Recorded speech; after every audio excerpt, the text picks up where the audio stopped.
हरि ओम नमो नारायण।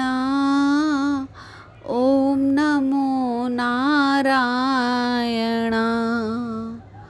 जय श्री राधे कृष्णा मित्रों, आज मैं आपको सुनाने वाली हूँ अजा एकादशी की कथा और महात्म्य। इससे पहले आप सबका स्वागत है मेरे इस चैनल पर। और अगर आपने मेरे चैनल को सब्सक्राइब नहीं किया है तो पहले सब्सक्राइब कर लीजिए और कथा सुनने के बाद कमेंट बॉक्स में जय श्री राधे कृष्णा अवश्य लिखिए। अजा एकादशी भाद्रपद महीने की कृष्ण पक्ष की एकादशी तिथि को आती है। कथा इस प्रकार है कि एक समय कुंती पुत्र युधिष्ठिर कहने लगे कि हे जनार्दन, अब आप मुझे भादो मास के कृष्ण पक्ष के एकादशी के बारे में बताइए। उस एकादशी का क्या नाम है तथा इसकी विधि और महात्म्य क्या है। भगवान श्री कृष्ण बोले, हे राजन, सब प्रकार के पापों को नष्ट करने वाली इस एकादशी का नाम अजा एकादशी है। इसका व्रत करने से मनुष्य सब पापों से मुक्त हो जाता है। जो मनुष्य इस दिन भगवान ऋषिकेश यानी भगवान विष्णु का पूजन करता है उसको निश्चय ही वैकुंठ की प्राप्ति होती है। इस संबंध में मैं एक कथा सुनाता हूँ, आप ध्यान पूर्वक सुने। प्राचीन काल में हरिश्चंद्र नाम का एक अत्यंत प्रतापी वीर सत्यवादी चक्रवर्ती राजा राज्य करता था। उसने किसी अज्ञात कर्म तथा प्रतिज्ञावश अपना सारा राज्य व धन त्याग दिया, साथ ही अपनी स्त्री, पुत्र तथा स्वयं को भी बेच दिया।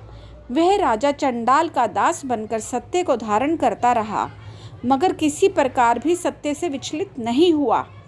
कई बार राजा चिंता के समुद्र में डूबकर अपने मन में विचारने लगता कि मैं कहाँ जाऊँ, क्या करूँ जिससे मेरा उद्धार हो। इस प्रकार कष्ट झेलते राजा को कई वर्ष बीत गए।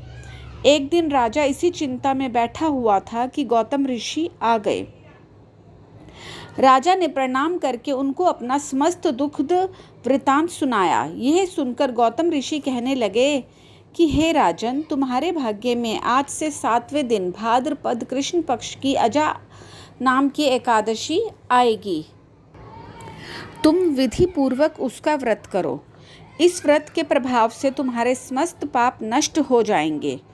इस प्रकार राजा से कहकर गौतम ऋषि तो अंतर्ध्यान हो गए और राजा ने उनके कहे अनुसार एकादशी आने पर विधि पूर्वक व्रत व जागरण किया। उस व्रत के प्रभाव से राजा के समस्त पाप नष्ट हो गए।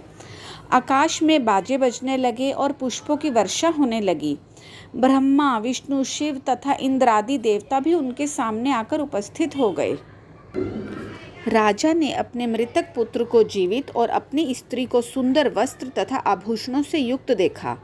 उस व्रत के प्रभाव से पुनः राज्य मिला और अंत में सब परिवार स्वर्ग को गया।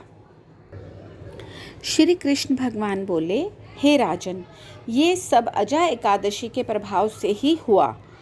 अतः जो मनुष्य विधि पूर्वक इस व्रत को करते हुए रात्रि जागरण करते हैं उनके समस्त पाप नष्ट होकर अंत समय में स्वर्ग लोक की प्राप्ति होती है। इस एकादशी की कथा के श्रवण मात्र से ही अश्वमेघ यज्ञ का फल मिलता है। बोलो लक्ष्मी नारायण की जय, राधा कृष्ण की जय, हर हर महादेव शंभु।